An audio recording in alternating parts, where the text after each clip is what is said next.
Postmodernism Notes Part 2, and I feel that this is probably fairly appropriate headgear for me. I figured that when I started teaching, I would, kind of have like more of a cape. Now it's gone, and it's back. And like a scepter and like a crown like this. When I return, feel free to address me as Your Majesty or Your Highness or King. King Kruger would be fine too. Up and it's back. Any of those would be appropriate. On to number 4, bizarre, colorful mixtures of imagery, viewpoint, and vocabulary. So if you think of Eternal Sunshine of the Spotless Mind, there's a lot of colorful mixtures of imagery and viewpoint. Okay, it's really jumping around, and even jumping around within Joel's own head. So when he'll go to a little kid section to memories of his adolescence to memories with Clementine, all these different things, and the way the movie looks when he loses a memory and it kind of fades to white or blurs out. Lots of different things like that, and vocabulary. David Foster Wallace, excuse me, who I said you're going to hear me read a commencement address for, and you're going to be reading the thing about when he was on the cruise ship. Excuse me.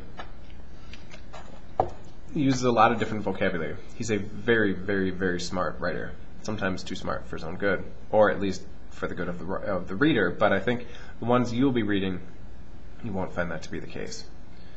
Number 5, lack of belief in meta-narratives. The world doesn't really make any sense, and that's okay. At times it's even celebrated. Okay, so in terms of how that plays out in literature, we talked about the lack of omniscient narrator and some of kind of the literary conventions.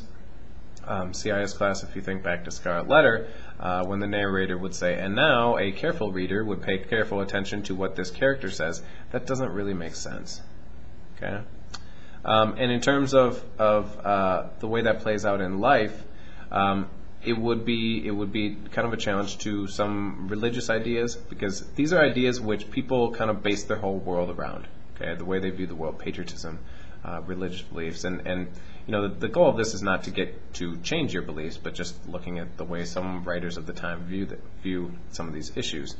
And I wouldn't say, all these kind of literary time periods we've talked about are pretty artificial, and various writers fit better into these categories, and these categories are just more or less ways of grouping these writers together. So not all writers have these same characteristics.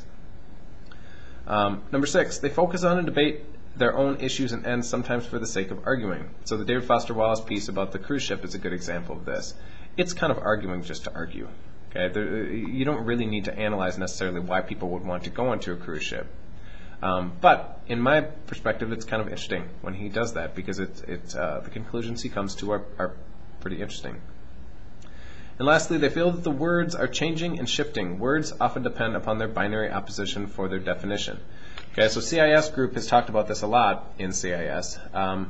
Oftentimes words that we use words in and of themselves are just symbols. Okay, so if I were to show you a picture of a deep sea creature that you'd never heard the name of, you wouldn't necessarily be able to identify it, because the word doesn't have anything really to do with the creature.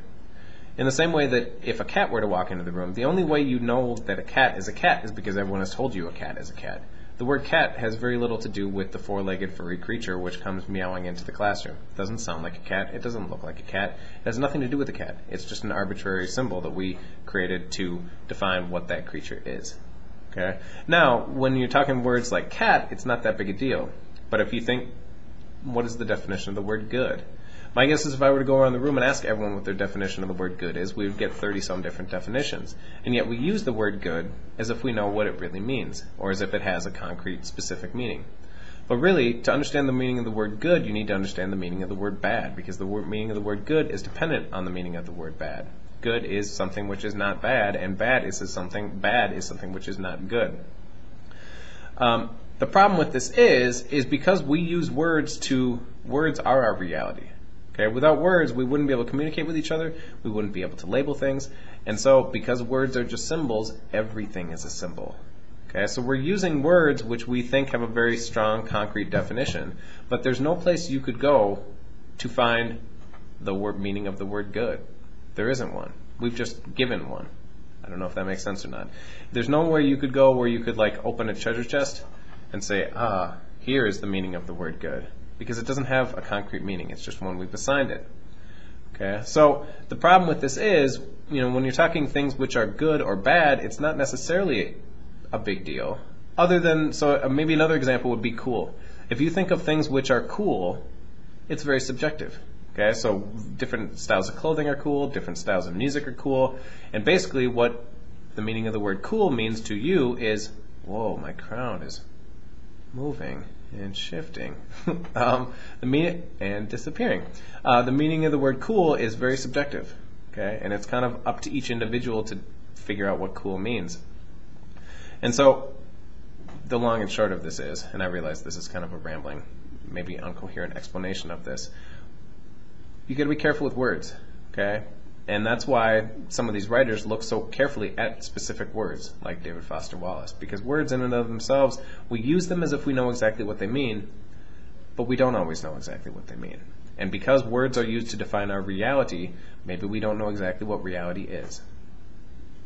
Okay? So, anyway, in terms of what you need to take away from this, I'm going to have to kind of keep pointing you back to this list of these notes as we go through these various pieces of literature, because usually what happens is when we have more specific examples from literature, like I kind of referenced with the movie, it will be able to more clear what these notes are about. Okay, and particularly by the time we get to the last novel encompasses a lot of these different ideas. Okay, so if you're a little bit confused by the stuff right now, don't sweat it. This stuff's pretty hard, and you're not going to be asked to really write a lot about this.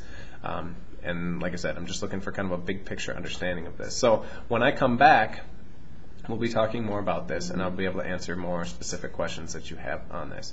So anyway, King Kruger signing off.